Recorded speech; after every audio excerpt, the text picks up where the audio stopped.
शामलपुर नाम के गांव में नदी के किनारे एक राधा बुढ़िया रहा करती थी। उसके घर में 2 बेटे और 2 बहुएं थी।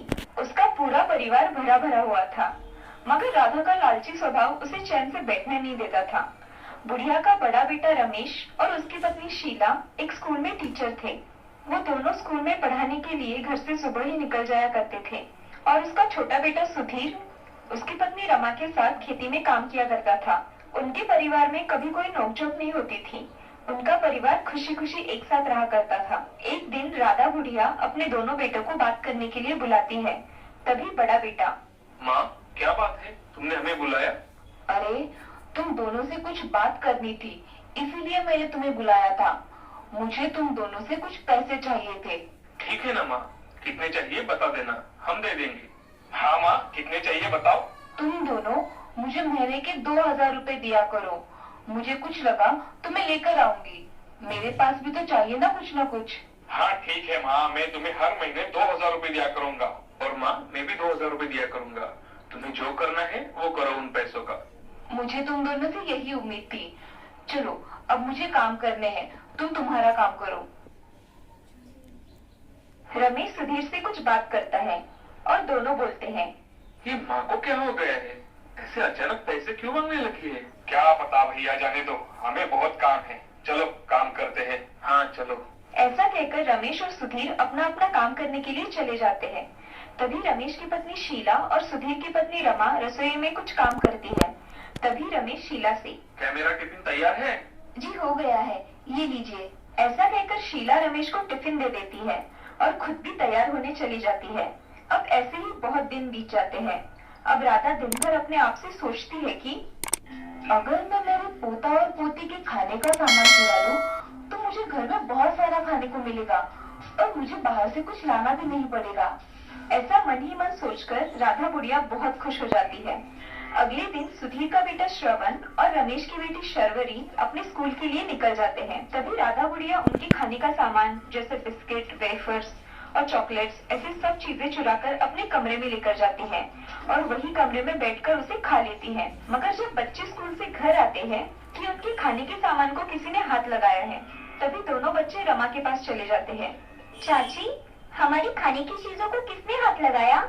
उसमें से बहुत खाने की चीजें गायब है। हाँ माँ, मेरी भी खाने की चीजें गायब है। कल तो चॉकलेट भी थी उसमें, आज चॉकलेट भी नहीं है। ये सब सुनकर रमा 1 मिनट के लिए शांत हो जाती है और कहती है, अरे बेटे, होंगे ना यही कहीं। तुम दोनों की खाने की चीजों को कौन हाथ लगाएगा? तुमने खाया होगा और याद नहीं होगा। समझे? अब जाओ, पढ़ाई नहीं करनी है। हाँ हम जाते हैं। ऐसा बोलकर रमा वक्त को संभाल लेती है और अपने ही विचार में खो जाती है। इस घर में दीदी भी सुबह गई तो शाम को आती है और मैं भी काम में अटकी रहती हूँ। ये दोनों भाई तो काम से सुबह जल्दी घर से निकल जाते हैं और रहा माँ जी का, तो वो ऐसा क्यों करेगी? नहीं नहीं, मैं ऐसा कैसे सोच सकती हूँ? माँ जी क्यों बच्चों का खाने का सामान चोरी करेगी? मैं कुछ ज्यादा ही सोच रही हूँ। ऐसा सोचकर रमा अपने काम में लग जाती है। अब ऐसे ही बहुत दिन बीत जाते हैं। एक दिन बाहर एक आदमी आया था। वह 3 साड़ियों पे एक पतीला बेच रहा था। तभी राधा के मन में बैठे बैठे विचार आया, अगर मैंने इन दोनों की पुरानी साड़ियाँ बेच डाली तो मुझे बहुत सारे पैसे मिलेंगे और मैं कुछ खाने का सामान ला सकूंगी। नेक काम में देरी नहीं करनी चाहिए राधा, चलो पैसे कमाने का यही सही तरीका है। ऐसा सोचकर राधा अपने बहुओं की साड़ियाँ उस आदमी को बेच डालती है और उसके बदले में कुछ बर्तन खरीद लेती है और रमा को आवाज लगाती है, अरे ओ बहू, ये लो, मैंने तुम्हारे लिए नया बर्तन लेकर आई हूँ। ऐसा कहकर राधा वह बर्तन रमा के हाथों में दे देती है और रमा राधा से कहती है, माँ जी, ये आपने कहाँ से लाए? इनकी तो कोई जरूरत नहीं थी। हमारे घर में बहुत सारे बर्तन हैं, इनकी कोई जरूरत नहीं है। मुझे दिखे तो मैं इन्हें लेकर आई। तुम्हें नहीं पसंद तो लाओ, मैं वापस कर देती हूँ। अरे नहीं माँ जी, मुझे अच्छे लगे, मैं इन्हें रख लेती हूँ। ऐसा कहकर राधा अपने कमरे में चली जाती है और उन साड़ियों को बेचकर जो पैसे आए थे उन्हें देख बहुत खुश हो जाती है। वो सारे पैसे अपने संदूक में छुपा के रखती है और उसके साथ उन दोनों की कीमती साड़ियाँ भी अंदर रख देती है। मन में कुछ और सोचने का विचार करती है। राधा का लालच दिन ब दिन बढ़ता ही जा रहा था। उसे पता नहीं था कि ये सब बातें घर वालों के नजर में आ सकती है। दूसरे दिन शीला अपनी साड़ी पहनने के लिए ढूंढती है, मगर उसे नहीं दिखती तो वो रमा के पास आ जाती है। अरे रमा, मेरी दो साड़ियाँ तुम्हारे पास है क्या? नहीं दीदी, मैं भी आपसे पूछने आने वाली थी कि मेरी वाली साड़ी आपको दिखी क्या? अरे, मेरी साड़ी तुम्हारे पास नहीं है तो कहाँ है? और तुम्हारी भी कोई साड़ी मेरे पास नहीं है। दीदी, पिछले कुछ दिनों से घर में कुछ अजीब ही हरकतें हो रही है। मगर क्या अजीब हो रहा है? दीदी, कुछ दिनों पहले बच्चों का खाने का सामान गायब हो गया था, और कल हमारी साड़ियाँ, और कल ही माँ जी ने बर्तन भी लाए जो कि उनकी कोई जरूरत नहीं थी। माँ जी ने बर्तन लाए? हाँ दीदी, यही तो मुझे कुछ ठीक नहीं लग रहा।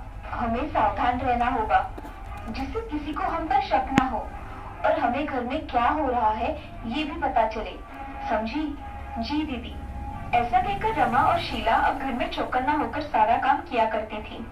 एक दिन रमा अपना काम कर रही थी और सभी और नजर रखकर थी, मगर उसके हाथ कुछ नहीं आया। अब ऐसे ही समय बीतता चला गया, मगर घर में छोटी मोटी चोरियां होती ही रही, मगर किसी को कुछ पता नहीं था कि ये सब कौन कर रहा है। एक दिन रमा राधा का कमरा साफ करने के लिए उसके कमरे में चली जाती है, और वहाँ जाकर कमरा साफ करती है तो उसे संदूक के नीचे कुछ गिरा हुआ दिखाई देता है। वह शीला को बुलाती है और दोनों मिलकर संदूक को खोलती हैं। तभी रमा शीला से, दीदी जल्दी करो, नहीं तो माँ जी आ जाएगी। अरे रमा, ये देखो हमारी महंगी साड़ियाँ, और ये देखो बच्चों के खाने का सामान, और ये इतने सारे पैसे आए कहाँ से इनके पास? ये सब माँ जी कर रही थी, मगर उन्हें सब की क्या जरूरत पड़ी? वो छुप कर अपना काम कर रही थी।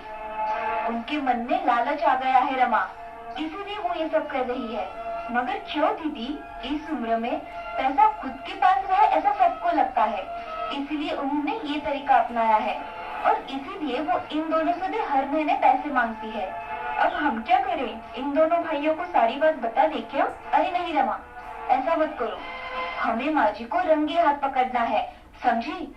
बाद में देखेंगे कि क्या करना है, मगर अब हमें उन पर नजर रखनी पड़ेगी।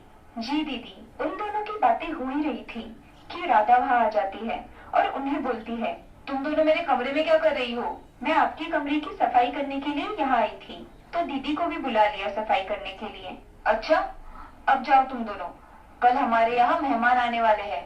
जी माँ जी, हम चलते हैं। ऐसा कहकर रमा और शीला वहाँ से चले जाते हैं, और शीला रमा से, रमा, मुझे लगता है माँ जी कल भी कुछ न कुछ करेगी, हमें उन पर ध्यान रखना होगा। जी दीदी, हम उन पर ध्यान रखेंगे। अगले दिन घर में मेहमान आने वाले थे, इसलिए बहुत सारे पकवान बन रहे थे। शीला और रमा काम करने में व्यस्त थी। तभी राधा किचन में आकर एक लड्डू का बॉक्स उठाती है और अपने कमरे में लेकर चली जाती है। ये सब रमा और शीला थे।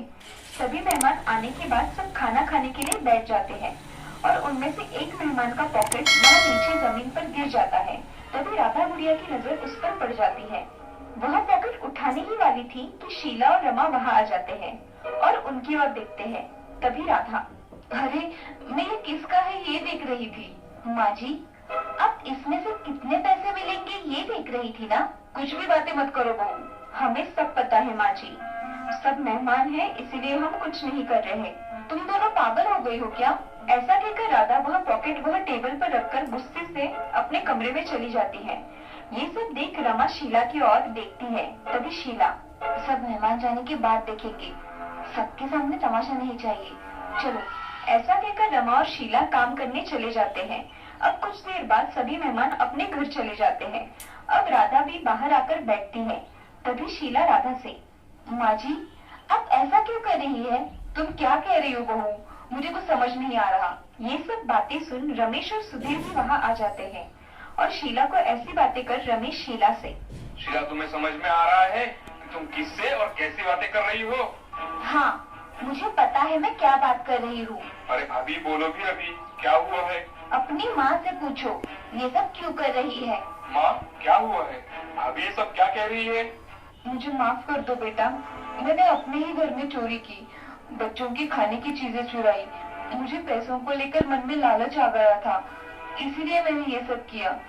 मैंने लालच में आकर बहुओं की साड़ियाँ भी बेच दी और उसे बर्तन खरीद लिए, और तो और आज मेहमानों का पॉकेट भी ले रही थी। तभी शीला ने आकर मुझे रोका। मुझे तुम सब माफ कर दो, मुझसे गलती हो गई। ये सब सुन सभी राधा की ओर देखने लगते हैं, और तभी सुधीर अपनी माँ से, माँ, तुमने ऐसा सिर्फ लालच में आकर किया? अरे तुम्हें चाहिए था तो हमें मांग लिया होता, हम तुम्हें दे देते, मगर ऐसा क्यों किया तुमने? अब तुम पर तो भरोसा करना ही मुश्किल हो जाएगा माँ। हाँ माँ, सुधीर ठीक कह रहा है, अब हम कुछ नहीं कर सकते। ये सब सुन राधा की आंखें भर आती है और वह माफी मांगने लगती है। और तभी शीला सभी से, माँ जी, आपने जो किया वो सही नहीं था। अपने ही घर में चोरी करना अच्छी बात नहीं होती माँ जी, मगर आज के बाद ऐसा कभी नहीं करेगी। आप वचन दीजिए हमें। हाँ बहू, मैं वचन देती हूँ कि आज के बाद मुझसे ऐसा कभी नहीं होगा, मेरा विश्वास करो। राधा बुढ़िया की बातें सुन सुधीर अपनी माँ से, माँ, आज के बाद कभी ऐसा कुछ भी मत करना, हम तुम्हें माफ कर देते हैं। माँ, अब की बार हम तुम्हें माफ करते हैं, मगर ये सब फिर से नहीं होना चाहिए। ठीक है बेटा, आज से मैं अपना लालच छोड़ अपने सुखी परिवार में रहूंगी। ऐसा कहते ही श्रवण और शर्वरी भी अपनी दादी के गले लग जाते हैं और रमा और शीला भी उनके गले लगकर अब उन्हें माफ कर देती है। अब राधा बुढ़िया को किसी भी चीज की कोई कमी नहीं थी, वह अब बहुत खुश रहा करती थी और अब राधा बुढ़िया ने लालच भी छोड़ दिया था।